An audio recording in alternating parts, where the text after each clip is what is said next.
So I wanted to sit down here with Pastor Stacey Walker. Those of you that know it or may not know it, he is our care pastor. This is his beloved Kori, and he's been on staff for a while now, and we've been friends for several years. And been at Freedom Church how long? 8 years. 8 years. Been a long Trust time. her. Yes, that's right.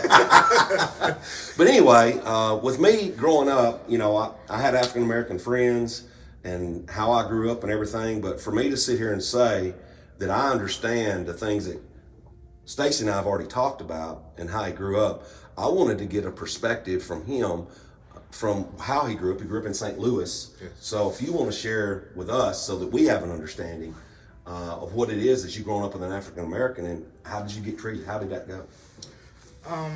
Growing up in the city, we played outside a lot. Us being little boys, we were all over the place, and we liked to go to the movie theaters and stuff, just like 10, 11 years old. And we started to encounter police officers, which at that time were mostly white police officers in that area. So the thing that kind of threw us for a loop as we went to the theater one day, we stepped over into the area where the theater was at, which was predominantly white, and a police officer, we could feel them following us as we walked down the street, but we was like, no big deal. Then all of a sudden he put the lights on, and like I said, we were little bitty boys, 10, 11 years old, so we was thinking maybe he'll probably just, say, hey, what are you guys doing here, and it'll be that. But he took us back to like the county line and told us that we need to keep our little black A's over on that side of the line. Really? And that was like shocking because we had never heard that before. So us being little boys, we wanted to go to the theater. So after he left, we of course went back again, but we were ducking and dodging all the way, looking over the rafters of different buildings or from behind different buildings or whatever, which really made you feel like a criminal at 10 years old, when you really hadn't done anything. Well, as you went along and you developed this mindset of how you got treated in, did it seem to get worse? It did. It did. As you get older, you're always on guard and always leery of officers. And then if they're white, they got this idea about you. So now you trading these ideas with each other before you ever even say a word. And how white officers will treat black men in front of black women. It was this thing going on where they had to prove that they the man. Mm-hmm. They come and let the man know in front of the woman, you don't run this, we run this. You run around in this. Mm-hmm. And if you need us to come do something to him, then let us know. So they was breaking down whole family structure, whole dynamic between man and woman, like no respect, zero. So we fast forward and we see that you end up pastoring a church. Yeah. Yes, and that's how that you and Kori met.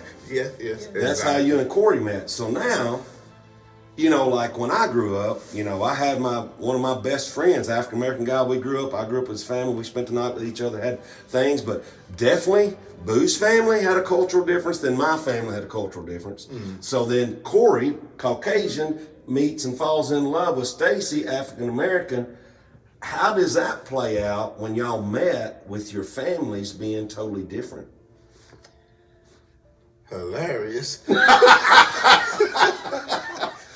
So when y'all got engaged, what did that look like? His family was absolutely wonderful.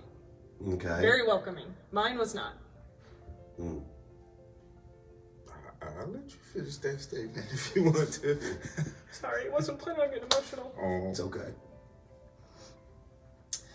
They all refused to come to our wedding because I was marrying a poor black preacher. And how I know race was a factor is because if he was white, they would have just said, poor preacher. You see what I'm saying? Mm-hmm. But we went through because we knew God brought us together. There was not a shadow of a doubt that God wanted us to be together. We were going to do ministry together. We were going to make a difference in people's lives together.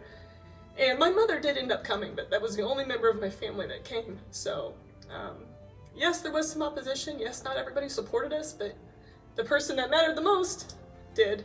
That's right. So, but we had lots of funny events at family reunions, and Oh boy.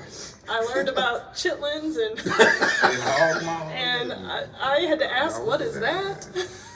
In what ways now for you guys, as a couple, or for you, Stacey, vice versa, how is it better now?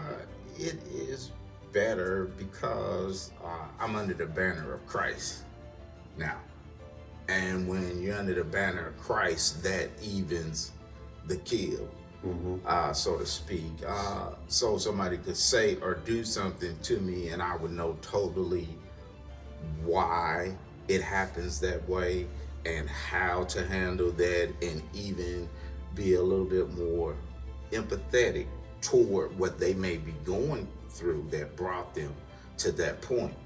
And then coming to Freedom Church makes it even better because you, Pastor, have allowed us to share our testimonies with people and share our lives with people, and even help in the ministry here to help others understand and resolve racial issues within themselves, within their family, friends, or whatever. They can understand a little bit more. So it is Christ makes the difference, and that's where that now, you're able to see people, and if they act in an undue way, you say, you know what, I'm under the banner of Christ, I'm praying for them so they can find resolve in their life. And that's what we're trying to do as a church, that we understand that, every tribe and nation is going to be in heaven one day. And our job is to do what we can do to win all those people. So that makes a huge difference, and it's a good word, being under the banner of Christ. So thank you both. It's just really awesome to be able to share it and sit down and tackle a tough subject that a lot of people in a lot of churches won't even talk about. So thank you both. Yes, sir. Thank you.